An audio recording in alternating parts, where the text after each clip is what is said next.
وكفى بالله شهيدا أشهد أن لا إله إلا الله الملك العلام وأشهد أن محمدا عبده ورسوله خير الأنام اللهم صل وسلم على محمد الذي أنزل إليه الفرقان وعلى آله وصحبه التابعين والتبع تابعين بإحسان أما بعد.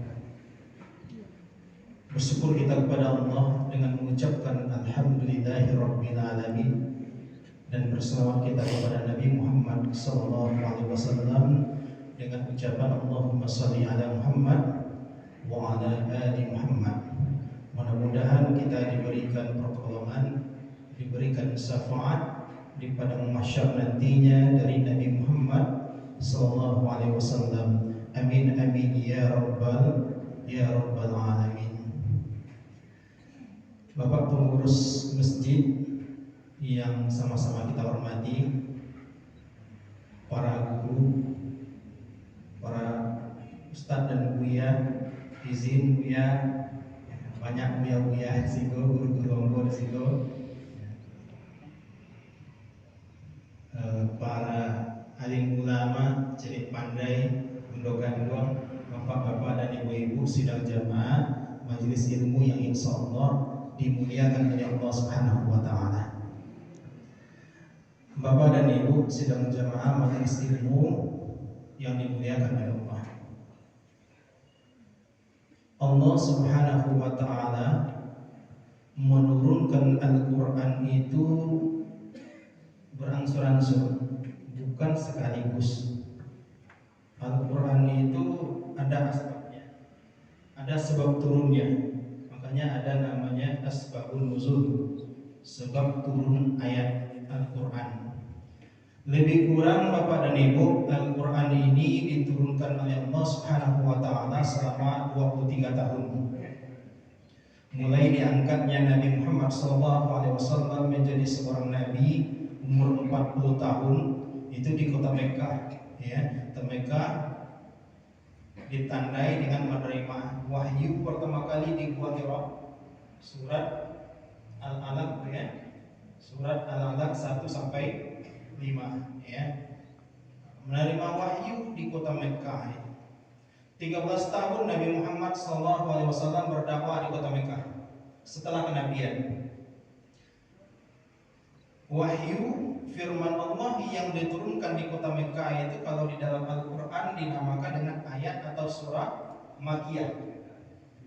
Kemudian hijrah Nabi Muhammad SAW berdakwah di kota Madinah Munawwarah selama 10 tahun, menerima wahyu, ya, dan wahyu yang diterima oleh Nabi Muhammad SAW di kota Madinah itu di dalam Al-Quran dikatakan dinamakan dengan ayat atau surah Madaniyah.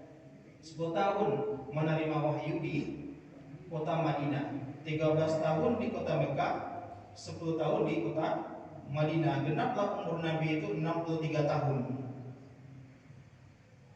Al-Quran itu 30 juz, 114 surat. Ayatnya berapa? 6.000. Itu supaya mudah maininnya 6, ya. Tapi ayatnya ada perbedaan pendapat. Ada yang mengatakan 6.236 ayat, ya. Ada yang mengatakan 6.219, ada yang mengatakan 6.225, dan ada juga yang lain 6.215. Nah, itu ayat yang ada dalam Al-Quran. Kemudian hurufnya, berapa huruf yang ada dalam Al-Quran? Huruf 8 itu hijaiyah. Berapa hurufnya yang ada dalam Al-Quran itu? Juga ada perbedaan pendapat. Ada yang mengatakan berapa huruf yang ada dalam Al-Quran itu 340.740 huruf yang ada di dalam Al-Quran. Kalau Imam Syafi'i mengatakan berapa huruf yang ada di dalam Al-Quran? 1.027.000. huruf yang ada di dalam Al-Quran. Bapak dan Ibu sidang jamaah majelis ilmu yang insya Allah dimuliakan oleh Allah Subhanahu wa Ta'ala. Al-Quran ini lengkap, sempurna, berbeda dengan kitab-kitab sebelumnya, Injil, Taurat, Zabur. Ya, itu lebih kepada tauhid, mengesahkan Allah. Tapi Al-Quran ada yang masalah akidahnya, ada masalah ibadah, ada masalah yang muamalah. Lengkap Al-Quran ini. Ada yang perintah. Kalau perintah itu di dalam Al-Quran ada yang perintahnya satu saja atau tunggal. Ada perintah itu yang bergandengan. Ya, bergandengan perintah itu ya. Kalau yang tunggal itu seperti puasa. Ya ayyuhallazina amanu kutiba alaikumusiyam, diwajibkan atas kamu berpuasa. Jadi perintahnya adalah untuk berpuasa saja, tunggal perintah itu. Ada yang bergandengan, ada yang merangkai. Ya. Apa perintah yang merangkai di dalam Al-Quran itu? Yang pertama adalah atiiullah wa atiiur Rasul. Taatlah kepada Allah, patuhlah terhadap Rasul. Kenapa ada perintah yang merangkai di dalam Al-Quran ini? Kalau ada perintah yang merangkai di dalam Al-Quran, Bapak dan Ibu, itu mengatakan bahwasanya harus dikerjakan kedua-duanya. Tidak boleh salah satu dikerjakan kemudian yang satunya lagi ditinggalkan, tidak boleh. Atiiullah wa atiiur Rasul. Taatlah kepada Allah dan patuhlah terhadap Rasul. Kalau seandainya kita cuma taat kepada Allah tapi tidak patuh terhadap Rasul, maka amalan ketaatan kita kepada Allah tertolak di sisi Allah. Jadi perintah yang merangkai ini harus dikerjakan keduanya Bapak dan Ibu. Taatlah kepada Allah, patuhlah terhadap Rasul. Apakah ada orang yang cuma taat kepada Allah tapi ingkar terhadap Rasul? Ada. Kan kalau kita baca ya buku-buku itu ada aliran ingkar sunnah. Ya, ingkar sunnah. Dia cuma percaya kepada Al-Quran, percaya kepada Al-Quran. Hadis ini tidak perlu. Al-Quran ini telah sempurna, tidak perlu hadis lagi. Itu ingkar sunnah. Ya, mungkin ada di Sumatera Barat. Jadi harus dikerjakan kedua-duanya Bapak dan Ibu. Taat kepada Allah, ya, patuh terhadap Rasul. Berbicara tentang ketaatan itu kita berbicara tentang iman dan takwa. Iman itu ada yang mengartikan percaya. Takwa itu adalah takut. Walaupun ada pengertian yang lainnya. Ya, ucapkan dengan lisan, ditanamkan di dalam hati dan diamalkan dengan perbuatan. Ya, banyak pengertiannya. Tapi kita ambil saja iman itu percaya, takwa itu adalah takut. Sekarang banyak umat Islam yang cuma beriman saja, takwa tidak.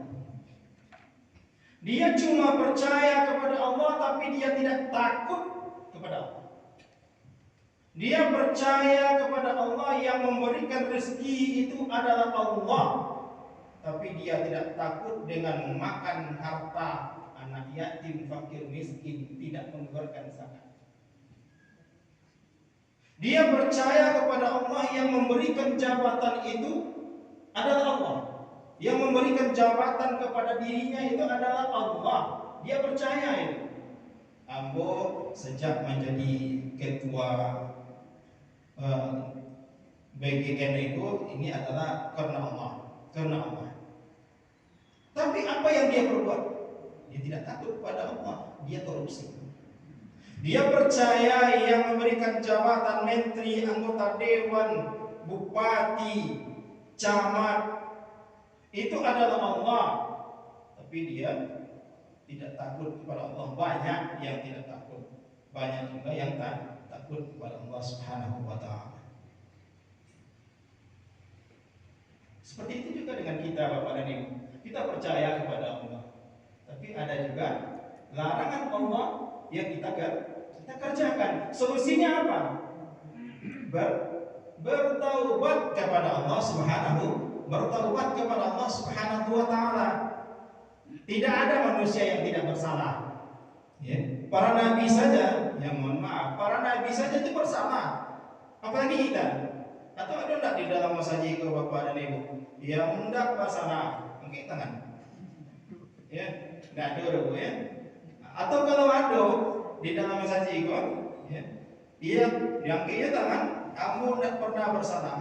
Tidak ada dosa. Ketika dia mengangkat tangan itu, dia menambah dosanya. Dosa ada. Dosa baru tu. Nah jadi ini berdosa, dikatakan tidak baru dosa. Tidak ada manusia yang tidak bersalah. Nabi Adam apa salahnya? Mendekati buala larangan. Berapa umur Nabi Adam itu bapaknya? Umur Nabi Adam itu dalam riwayat dikatakan 1383 tahun. Ada yang mengatakan, riwayat lain yang mengatakan 1736 tahun. Ya. 1383, ada yang juga mengatakan 1736. Ya. Masuk dalam surga. Kemudian di dalam surga itu di surang-surang saja dipertemukan dengan Hawa.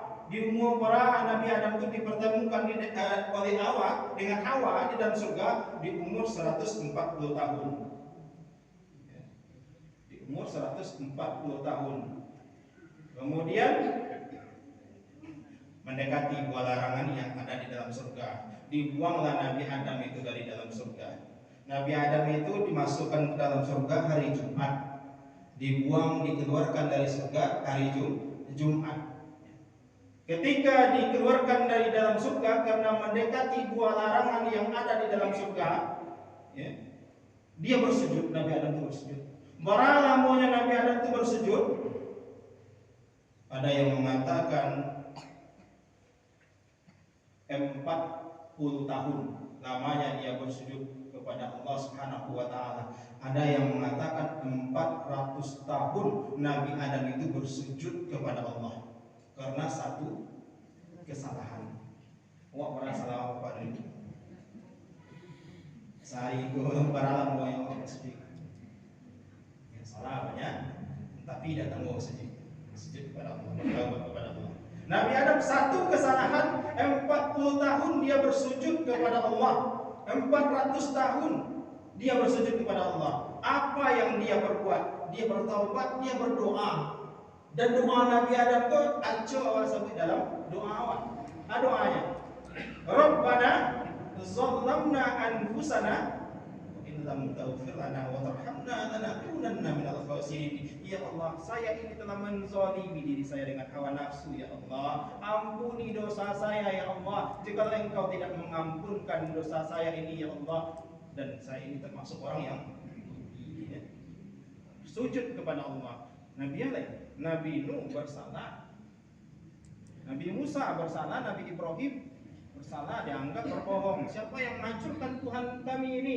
Orang yang besar ini dianggap itu berbohong. Padahal Nabi Ibrahim itu mengatakan orang yang besar itu adalah dirinya, bukan berhala yang ditinggalkan yang paling besar itu. Nabi Yunus bersalah. Nabi Yunus itu dia tidak tahan dengan caci makian dari umatnya, dia lari. Ya, naik ke atas kapal. Ketika naik ke atas kapal, berlakulah hukum Allah. Kenapa engkau menghindar dari umatmu? Padahal itu pekerjaanmu. Dibuanglah Nabi Yunus ke dari dalam kapal, dimakan ikan. Ikan apa yang makan, Bu? Anda salah nama ikan.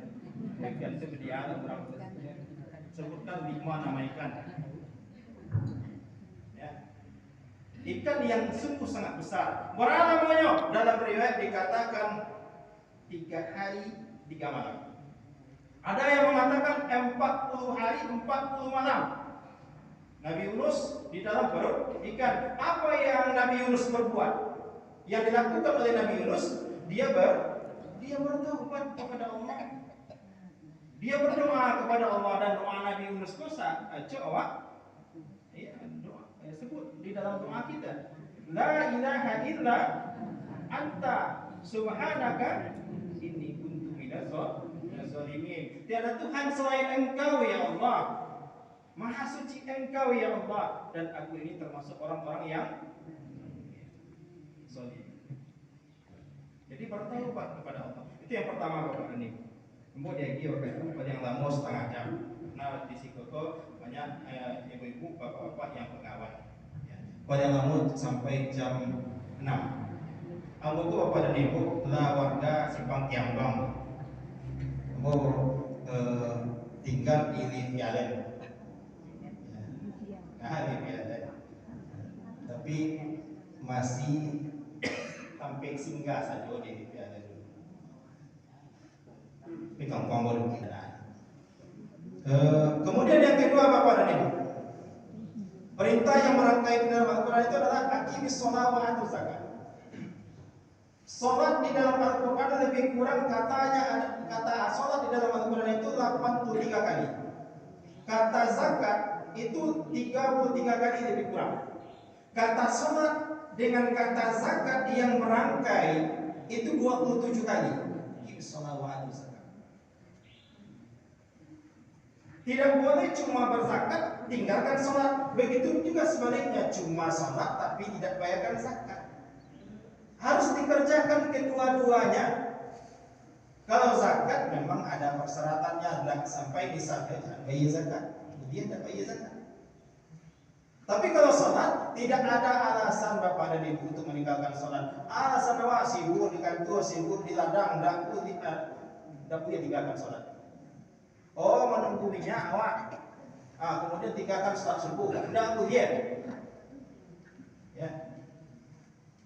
Menunggu minyak di Pertamina, tinggalkan sholat subuh. Tidak boleh. Tidak ada alasan. Tidak sanggup tagak duduk, tidak sanggup duduk. Lalu duduk berbaring. Kalau lalu itu orang bermimpi. Ya, bermimpi itu orang lalu. Berbaring di dalam hati dengan isyarat mata. Ya. Tidak bisa mawudhu, tayamum, tidak bisa tayamum.